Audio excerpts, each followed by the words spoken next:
Sa bawat tahimik na gabi, may mga pusong hindi mapakali at punong-puno ng lihim. May mga ilaw na patay na, may mga kalsadang halos wala ng tao, pero may mga pusong gising na gising pa rin. Punong-puno ng pagnanasa, pagdududa, at pag-asang baka sa isang maling desisyon, may tamang taong makilala. Ito ang kwento ng isang lalaking sanay sa transaction, sanay sa walang emosyon. Hanggang sa isang gabi, may nagbago. Isang sakay sa motor, isang desisyon, isang hotel room, at isang pag-ibig na hindi niya inaasahan. Welcome sa M2M Desires, kung saan binibigyang boses natin ang mga kwento ng pag-ibig, pagnanasa, at mga lihim na hindi madaling ikuwento. Mga kwentong minsan ay masakit, minsan ay nagdudulot ng pag-asa, at laging totoo. Kung bago ka pa lang dito sa channel, huwag mong kalimutang mag-like, mag-comment, at mag-subscribe para hindi mo ma-miss ang mga susunod pa nating BL Confessional Stories. I-click mo na rin ang notification bell para updated ka sa bawat bagong upload dito sa M2M Desires. At bago tayo magsimula, special shoutout kina Rick, Jason, Marlo, Jeron, Ploplo at Darwin. Maraming salamat sa walang sawang suporta ninyo sa channel. Kayo ang inspirasyon kung bakit mas ginaganahan kaming magbahagi ng mas marami pang kwento. At ngayon, tara simulan na natin ang kwento. Dear Kuya Will, ako nga pala si Francis, 27 years old, security guard sa isang high-rise office building dito sa Pasig. Sa gabi, halos ako na lang ang naiwan sa lobby. Pinagmamasdan ang mga ilaw ng mga opisina sa taas. Iba't ibang empleyado ang lumalabas, mga IT, admin staff, minsan mga team na tinamaan ng deadline, kaya gabing-gabi na akong umuwi. Ako naman, ako yung bantay ng kanilang mga upuan at computer. Routine na lang, tahimik, paulit-ulit. Hindi ko rin maikakaila. May mga pagkakataon na napapatingin ako sa mga lalaki. Pero hindi yung tipong nag-a-attract ako sa kanila. Parang sinusukat ko lang kung mas gwapo ako kaysa sa kanila. Minsan naiisip ko, ewan ko ba sa sarili ko? Kuya Will, may lihim po ako. Isa akong on-call. May mga lalaki at babae na tumatawag o nagte-text sa akin para lang sa sex. Pero meron akong mga qualifications dahil sa gwapo. At maganda ang katawan ko, kaya dapat gwapo o maganda, malinis tingnan, mabango, hindi bad breath, at walang attachment. Transaction lang, parang Uber ng ligaya, ganun. Nasanay na ako sa setup na yon, walang emosyon, walang involvement. Pagkatapos, uuwi ako, matutulog, tapos uulitin kinabukasan. Parang robot lang, wala nang nararamdaman. Nag-e-enjoy naman ako sa gawain na yon. May pera na ako, nakakaraos pa ako ng init ng katawan. Isa sa mga regular kong nakikita ay si Frank, 26 years old, software engineer sa 28th floor. Matangkad, gwapo, malinis ang gupit, may natural na aura na laging nakakatawag ng pansin. Lagi siyang nakangiti sa akin kapag dumadaan sa front desk. Hindi ko alam kung bakit, pero nakakaaliw siya sa mata ko. Parang may dala siyang liwanag sa paligid niya, sa gitna ng mga pagod na mukha at mabibigat na paa.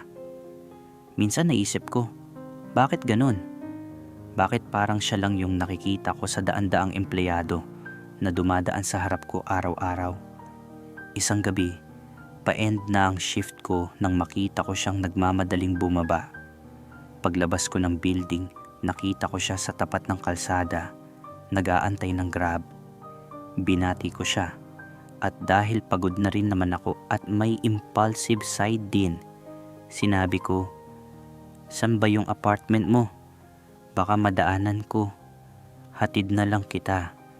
May extra helmet naman ako." Ngumiti siya at pumayag. Parang doon nagsimula ang lahat, Kuya Will. Kuya Will, sa likod ng motor ko, ramdam ko yung presensya niya. Yung kamay niya nakahawak sa bewang ko para makabalance. Tahimik lang kami habang tumatakbo yung motor, pero ramdam ko yung init ng katawan niya sa likod ko. Paminsan-minsan, mas hinihigpitan niya yung hawak niya kapag may humps o kapag bumibilis ako. Nakaka-distract, pero sa magandang paraan. Nung tumigil kami sa stoplight, nagsimula akong magkwento tungkol sa traffic, tungkol sa pamilya, at mga pangarap sa buhay. Sumisigaw kami ng konti dahil sa ingay ng kalsada, pero naririnig naman namin ang isa't isa. Nalaman ko na gusto niyang magtayo ng sariling motorcycle shop, at ako naman ay natuwa kasi simple lang pala yung ambisyon niya. Hindi masyadong malaki, pero may direksyon. Sabi ko sa kanya, "Ganda nun. Baka pag nag-succeed ka, diyan na ako bibili ng parts." Tumawa siya at ramdam ko yung vibration ng tawa niya sa likod ko. Nung nag-drive ulit kami, mas naging komportable na yung usapan. Nagsabi siya na mahilig din siya magmotor dati, pero nawala na yung dating motor niya kasi ginamit pambayad ng utang ng kapatid niya. Sabi ko, "Swerte ng kapatid mo sa'yo." Tahimik siya sandali tapos sabi niya, "Minsan kasi, Kuya Francis, kailangan mong magsakripisyo para sa pamilya, kahit masakit." Ramdam ko yung bigat ng sinabi niya. Hindi ko alam kung bakit, pero parang naintindihan ko siya. Parang pareho kami ng pinagdaanan. Yung tipong nagtitiis para sa iba, pero minsan nakakalimutan natin yung sarili natin. Habang papalapit na kami sa lugar niya, bigla niyang hinigpitan yung hawak niya sa bewang ko.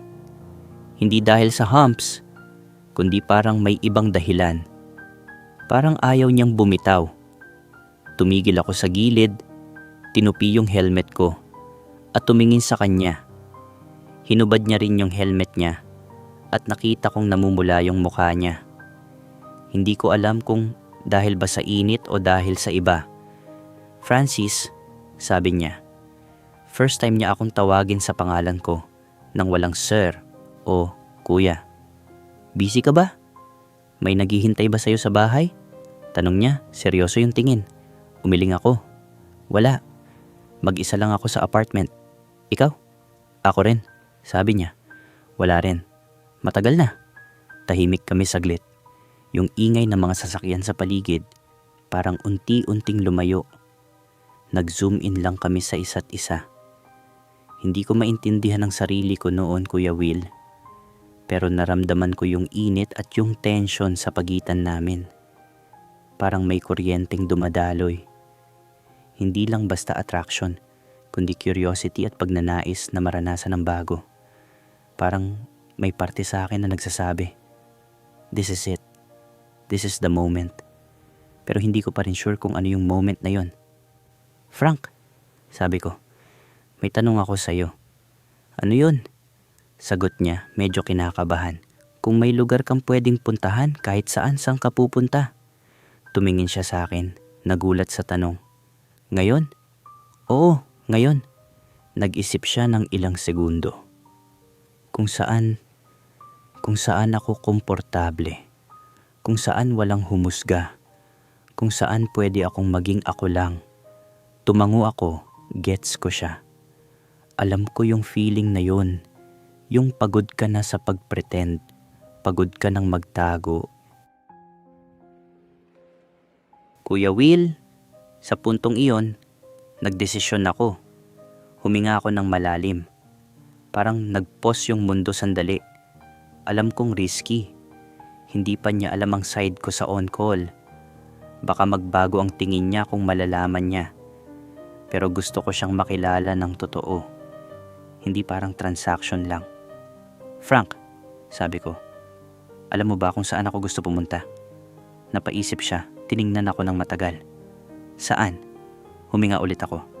"Sogo Hotel," sabi ko, direkta. "Gusto ko kausapin ka pa. Ayoko pa matapos yung gabi na to. Komportable ako sa'yo.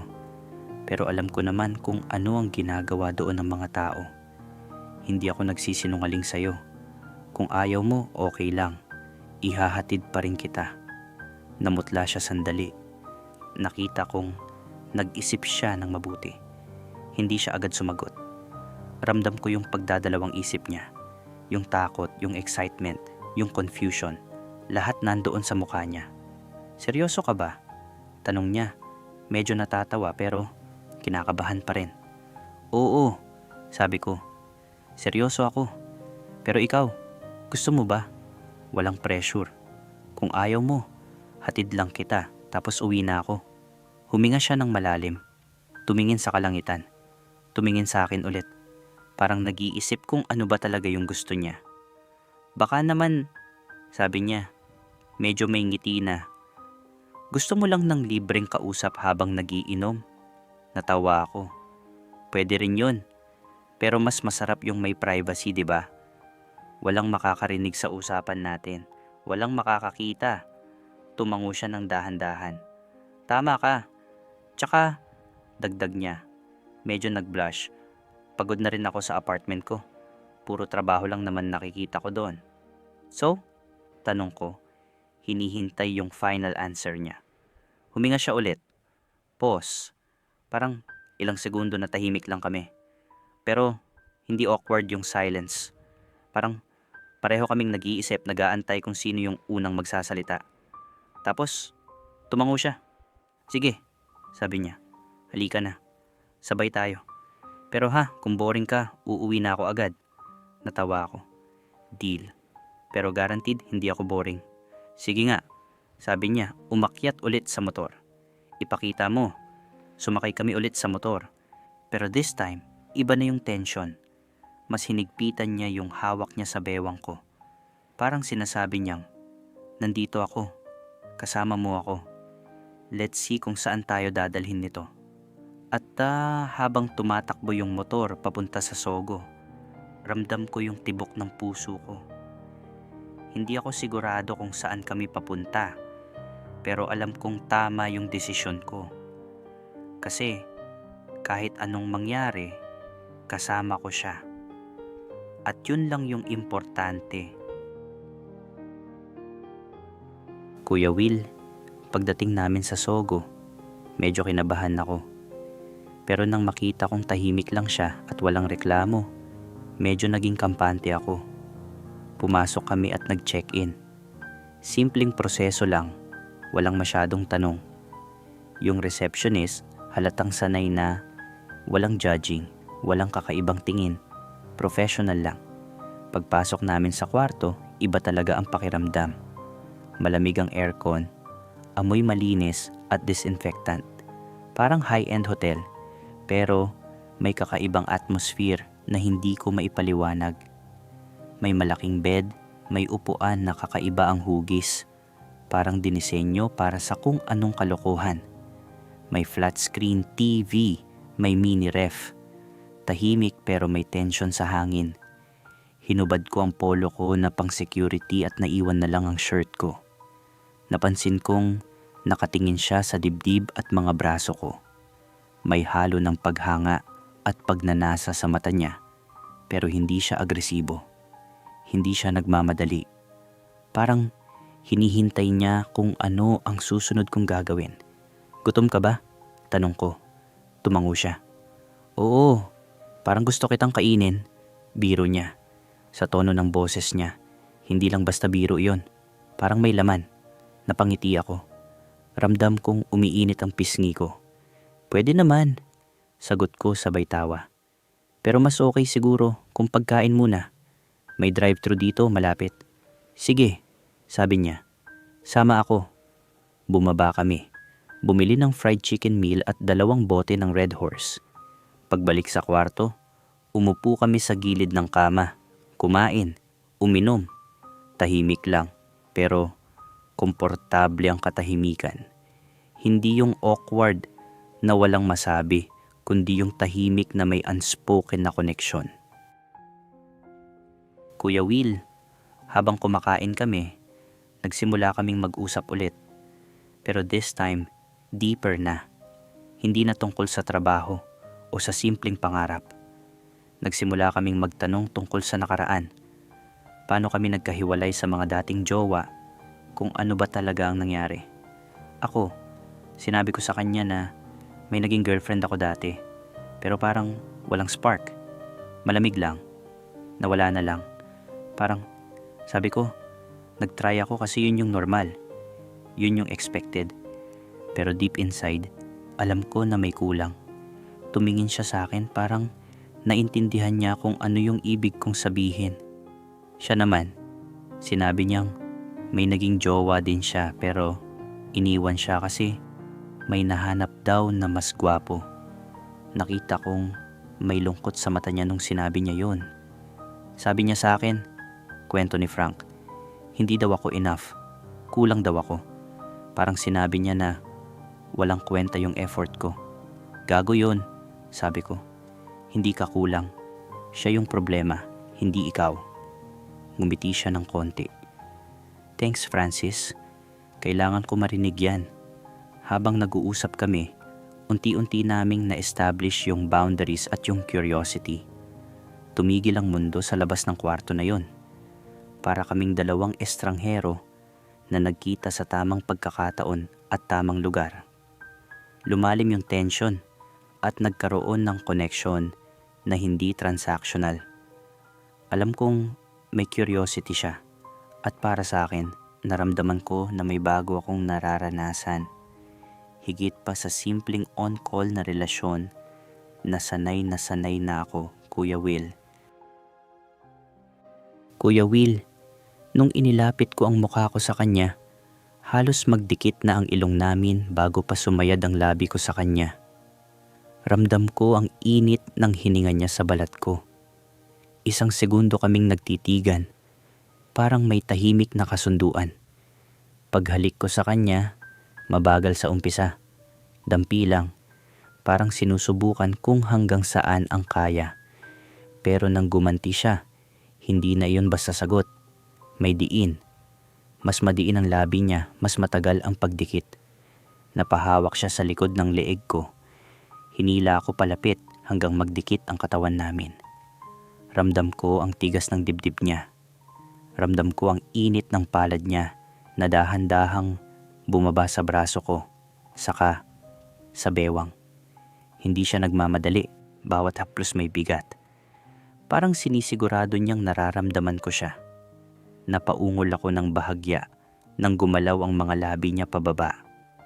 Yung isang kamay niya nasa bewang ko. Yung isa gumuguhit ng mabagal na linya sa likod ko. Hanggang sinubo at kinain niya na ang chicken lollipop. Hindi agresibo, pero sapat para manghina ang tuhod ko. Sandali siyang huminto. Tumingin siya sa akin, diretso, walang biro. Yung tingin na parang nagtatanong kung tuloy pa ba. Sa halip na sumagot, hinubad ko ang suot niya. Hindi ko alam kung sino sa amin ang mas nawalan ng kontrol. Yung mga halik namin naging mas mabigat, mas mapilit. May mga sandaling kumakapit siya sa balikat ko, parang ayaw niya akong pakawalan.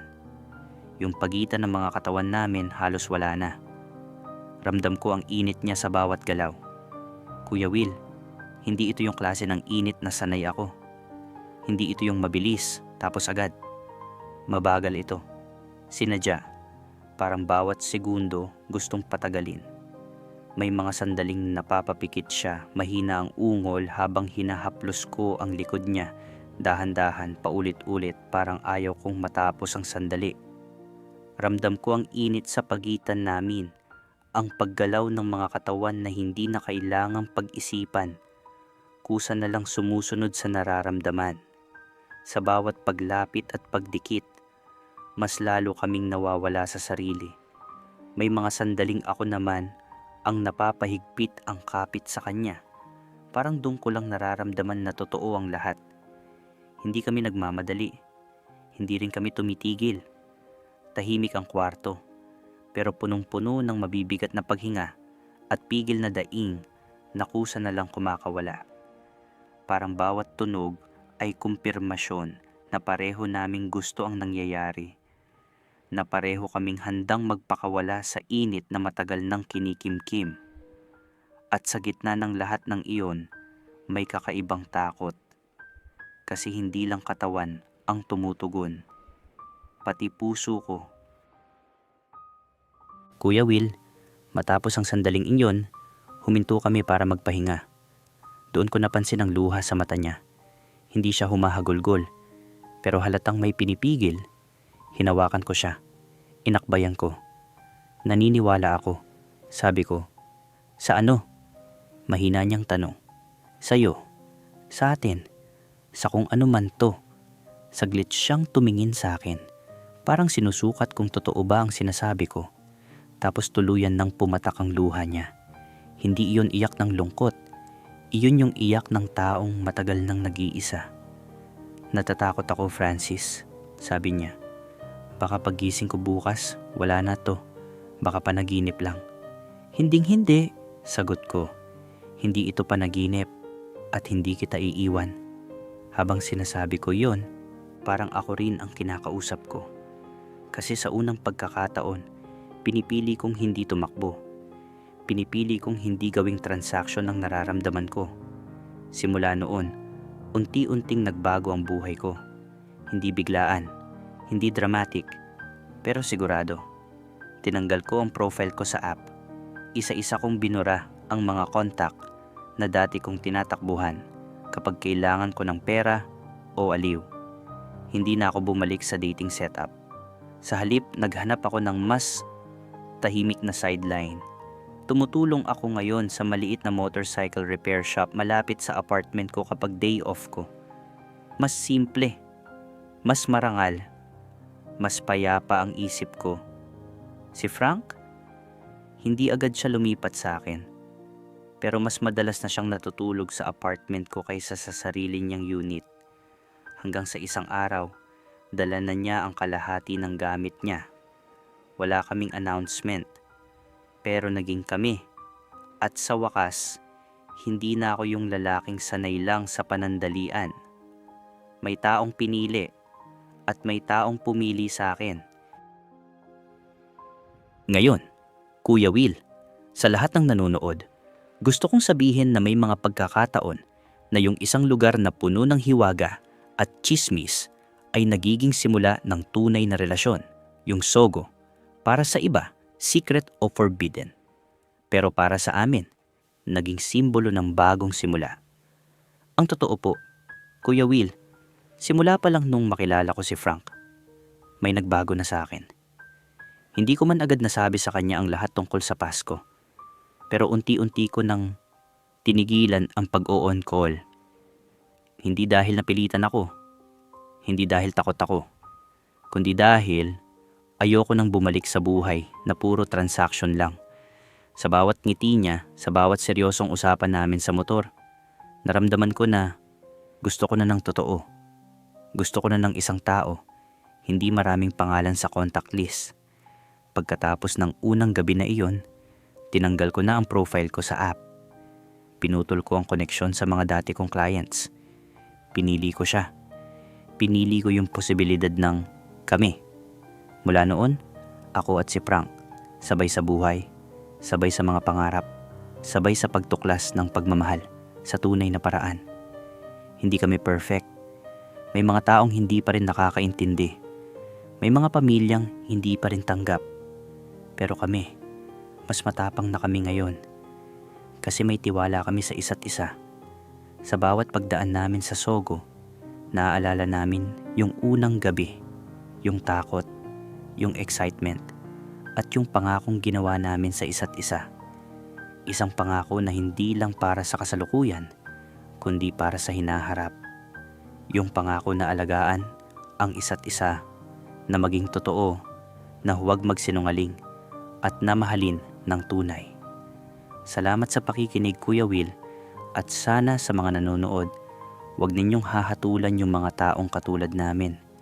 Kasi lahat naman tayo, naghahanap lang ng pagmamahal, at deserve naman natin lahat na mahalin at magmahal ng tunay. Hindi importante kung sino yung mahal mo, lalaki man o babae. Ang importante, totoo yung pagmamahal. At sa lahat ng nakikinig, lalo na sa mga kabataang confused pa, nais kong sabihin, it's okay. It's okay na hindi mo pa alam kung sino ka. It's okay na mag-explore. It's okay na magkamali. Ang hindi okay, yung pinapaniwala mo yung sarili mo na mali ka. Kasi hindi ka mali, tao ka, at deserve mong maging masaya. Maraming salamat po Kuya Will. Sana ay nakatulong ang kwento ko sa iba. Salamat Francis sa pagbabahagi mo ng kwentong ito. Alam kong hindi madali ang mag-open up tungkol sa ganitong karanasan, lalo na't maraming tao ang mabilis humusga. Pero alam mo, ang kwento mo ay patunay na kahit saan pa nagsimula ang isang relasyon, kahit sa mga lugar na hindi inaasahan, ang totoo at tapat na pagmamahal ay maaaring umusbong. Ang natutunan ko sa kwento mo, Francis, ay simple lang. Lahat tayo ay naghahanap ng koneksyon.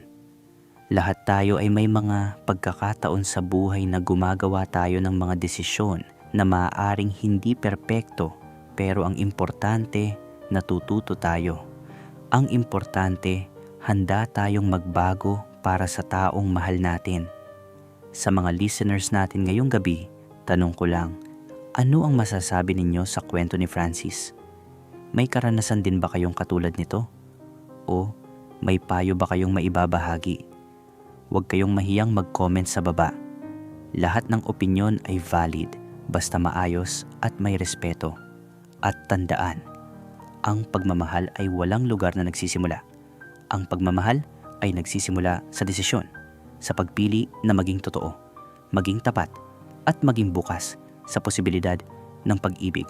Hanggang sa muli, mga ka-desires. Ako si Kuya Will at ito ang M2M Desires, kung saan binibigyang boses natin ang mga kwentong kadalasang hindi naririnig. Huwag kalimutang mag-like, mag-subscribe at i-share ang video na ito para sa iba pang taong kailangan marinig na okay lang maging totoo sa sarili. I-click din ang notification bell para updated kayo sa susunod pang mga kwento. Hanggang sa susunod nating kwentuhan, ingat tayong lahat. Good night and keep loving authentically.